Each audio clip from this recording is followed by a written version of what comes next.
लेकिन क्या गरीब आदमी चुनाव लड़के आगे बढ़ सकता है? सरकार कहती है कि इलेक्शन कमीशन कहता है कि उसने एक पैमाना तय किया कि इतने पैसे आप खर्च कर सकते हैं। इसका मतलब इतने पैसे खर्च होते हैं, जिसकी लगभग वो 30 लाख से ऊपर की उन्होंने एक सीमा तय की, यानी कि जिसके अकाउंट में 30 लाख रुपए होंगे वो चुनाव लड़ सकता है। मैं गारंटी से कहता हूं इस प्रदेश के 90% लोगों के अकाउंट में 30 लाख रुपए नहीं।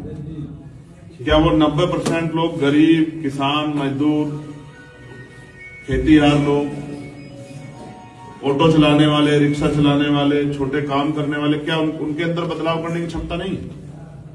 लेकिन इस लोकतंत्र को पैसे से इसको केंद्रित करके अपने अधीन किया गया।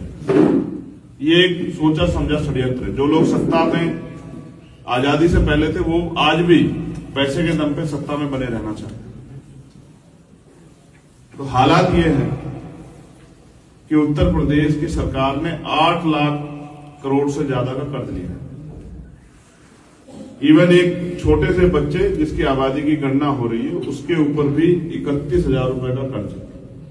और ये कर्ज आपने नहीं लिया, आपने तो टैक्स दिया है। अब तो टैक्स देते आ रहे, मेहनत मजदूरी कर रहे हैं, पैसा कमा रहे, टैक्स दे रहे हैं। ये सरकारों ने लिया है पॉलिसी बनाने के लिए, लेकिन वो पॉलिसी कहां बन रही है, कैसे बन रही है? नेता तो पैसे वाले हो रहे हैं, अधिकारी तो पैसे वाले हो रहे हैं, लेकिन आम जनता तो गरीब पे गरीब होती जा रही है। कल ही मैंने एक रिपोर्ट पढ़ी जिसमें एक जीएसटी डिप्टी कमिश्नर है जिन्होंने जीएसटी में कर चोरी पकड़ी 13 करोड़ रुपए।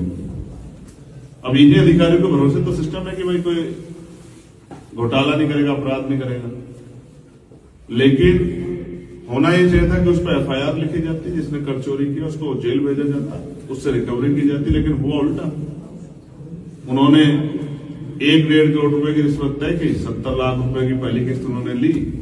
जो अधिकारी लेने गए थे उनको सीबीआई ने पकड़ लिया। जब पकड़ लिया तो उनसे पूछा किसने मांगी है, तो उन्होंने कहा डिप्टी कमिश्नर मैडम ने।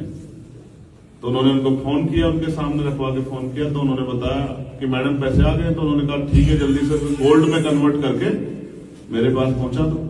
तो जिन अधिकारियों के ऊपर जिम्मेदारी है कि वो करप्शन को रोकेंगे, लोगों की मदद करेंगे, जिन नेताओं के ऊपर जिम्मेदारी है कि वो पॉलिसी बना के लोगों का भला करेंगे, ये जब दोनों ही तंत्र और इन पर निगरानी करने वाली न्यायपालिका और लोकतंत्र का चौथा स्तंभ जिसको मीडिया कहते हैं, जब ये चारों एक तरह की बात करेंगे, एक विचार की बात करेंगे, उसे प्रोटेक्ट करेंगे, तो ये जनता के खिलाफ तानाशाही को जन्म देंगे। आज भारत में वही हो रहा है।